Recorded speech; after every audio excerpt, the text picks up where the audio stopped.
अथ श्रीमद् भागवत महापुराण तृतीय स्कंध अथ 7वां अध्याय। विदुर जी का मैत्री जी से वर्णाश्रम धर्म तथा मनवंतर युगों का प्रश्न पूछना। श्री सुखदेव जी कहते हैं, जब मैत्रेय जी ने ऐसा कहा, जब उनको प्रसन्न करते हुए विदुर जी बोले, हे ब्रह्मन, आपने जो यह कहा कि वे भगवान निर्विकार और केवल चैतन्य मात्र हैं, सो उनके गुण कर्म लीला युक्त कैसे हो सकते हैं? जब बालक भी अपने उद्योग और इच्छा से ही क्रीड़ा करता है अथवा दूसरे बालकों को क्रीड़ा में प्रवृत्त देखकर वैसी क्रीड़ा करने लगता है, तब भला निवृत्त रहकर भी ईश्वर की जो स्वयं ही सर्वथा तृप्त है, वह कैसे नाना प्रकार की क्रीड़ा कर सकता है? फिर जब वे भगवान अपनी योग माया से इस संसार की रचना करते हैं और रक्षा करते हुए फिर वही अपनी सृष्टि का संहार भी करते हैं, तब तो यह उनका अज्ञान ही हुआ। जब वे इतने बड़े ज्ञानी हैं कि देश काल अवस्था स्वतः और दूसरे से भी उनका ज्ञान नष्ट नहीं हो सकता, तब वे ऐसा अज्ञान युक्त कार्य कैसे कर सकते हैं?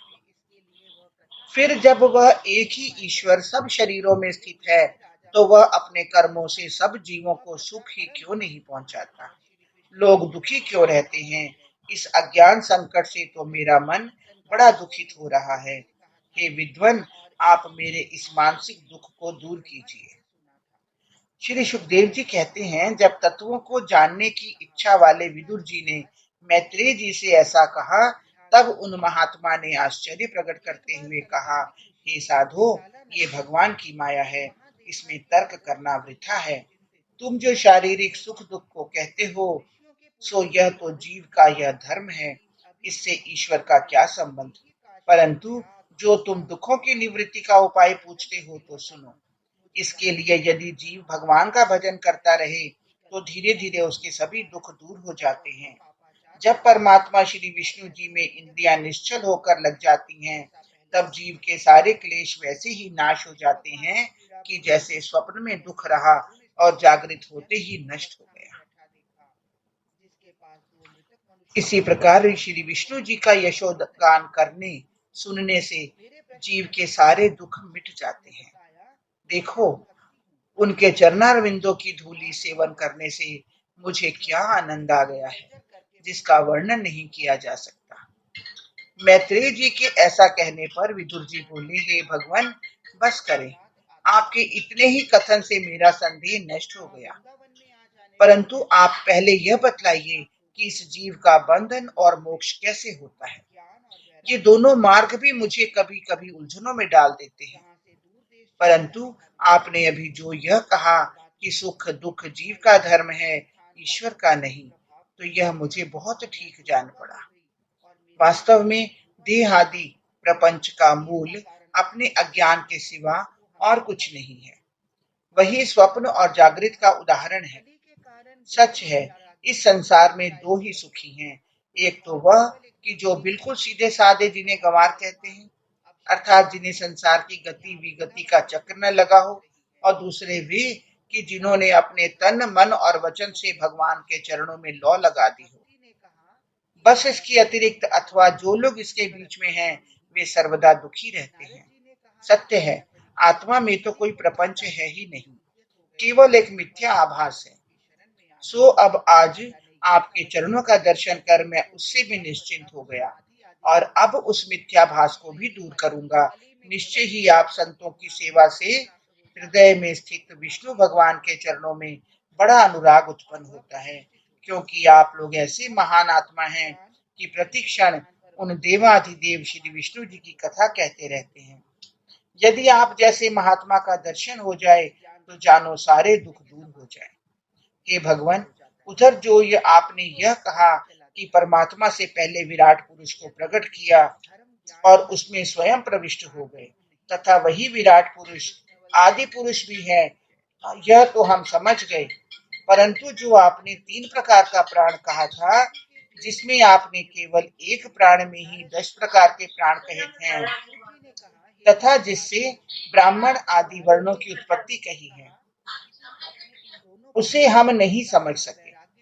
सो कृपा कर आप उसे पूरा कर कह के हमें यह समझाने की कृपा कीजिए कि ब्रह्मादिक विभूतियों सहित यह पुत्र, पौत्र, नाती और गोत्रजों सहित इस विचित्र आकार प्रकार वाले प्रजाजनों की उत्पत्ति कैसे हुई है, जिनसे यह सारा संसार भरा हुआ है।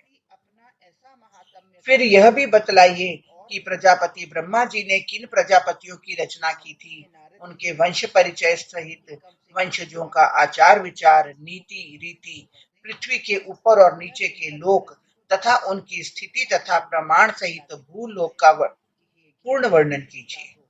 साथ ही यह भी बतलाने का कष्ट करे कि ये पशु, पक्षी, मनुष्य, देवता, सांप और जरायुज, स्वेदज और उद्भिज सब सृष्टि कैसे उत्पन्न हुई। जिस प्रकार वे लक्ष्मी निवास विष्णु जी अपने ब्रह्मादिक अवतारों से संसार की सृष्टि का पालन तथा संहार करते हैं, वह भी बतलाएं। भगवान के इन उदार चरित्रों को सुनते हुए जी नहीं भरता है। फिर यह वेश, आचार तथा स्वभाव से वर्ण और आश्रमों का विभाजन कैसे हुआ, ऋषियों के जन्म कर्म आदि कैसे हुए और वेदों का विभाजन कैसे हुआ, यह सब भी आप हम लोगों को बतलाइए। हे महात्मन, योग का मार्ग क्या है और यज्ञ का विस्तार कब से हुआ है, ज्ञान तथा सांख्य शास्त्र मार्ग क्या है और वह पंचरात्र यज्ञ क्या है कि जिसका नारद जी ने एक विशेष विवेचन किया है। फिर वह पाखंड का क्या मार्ग है कि जिसके कारण प्रलय होता है और ब्रह्म में लीन होना क्या है और कर्मों द्वारा यह जीव कैसे गति को प्राप्त होता है। हमें वह मार्ग बतलाएं कि जिस पर आचरण करने से धर्म, अर्थ, काम और मोक्ष साधन में किस प्रकार का विरोध न उठ खड़ा हो। कहने का भाव है कि जीविका, दंड नीति और शास्त्र की सब विधियों को अलग अलग वर्णन कीजिए। हे ब्रह्मन, श्राद्ध की विधि और पितरों की सृष्टि तथा ग्रह, नक्षत्र और तारों की स्थिति कहाँ है। दान, तप, यज्ञादिक तथा कूप और बावली आदि के निर्माण का क्या फल होता है तथा जो पुरुष विदेश में वास करता हो उसका और आपत्ति काल का क्या धर्म है, यह सब भी मुझे बतलाए। श्री विष्णु जी किस प्रकार प्रसन्न होते हैं और किस पर प्रसन्न होते हैं, यह भी मुझसे कहिए। हे ब्राह्मणों में श्रेष्ठ मैत्रेय जी, आप गुरुजनों से श्रद्धावान शिष्यों का बड़ा उपकार होता है और आप लोग बड़े दयालु होते हैं, क्योंकि अनुकूल शिष्य ऐसे पुत्रों को पाकर वे बिना पूछे ही सब गुप्त रहस्यों को बतला देते हैं। सो हे गुरुदेव, आप कृपा कर यह बताइए कि सब तत्वों में कितने प्रकार का प्रलय होता है, उनमें से कौन ईश्वर की उपासना करते हैं तथा शेषशाही भगवान के भी क्या लक्षण हैं और गुरु तथा शिष्य भी जिस ईश्वर के कारणभूत हैं उसका क्या स्वरूप और वेद का क्या ज्ञान है, इत्यादि भेदों को हमें समझाइए, क्योंकि ज्ञान का साधन इतना कठिन है कि वह बिना गुरु के समझ में नहीं आ सकता। श्री सुखदेव जी बोले कि जब कौरवों में मुख्य विदुर जी ने मैत्रेय जी से ऐसे पूछा, तब मैत्रेय जी बहुत प्रसन्न होकर उनसे हंसते हुए इस प्रकार कहा। हरिओम तत्सत, हरिओम तत्सत। बोलो कृष्ण बलदेव की जय, बोलो बांके बिहारी लाल की जय।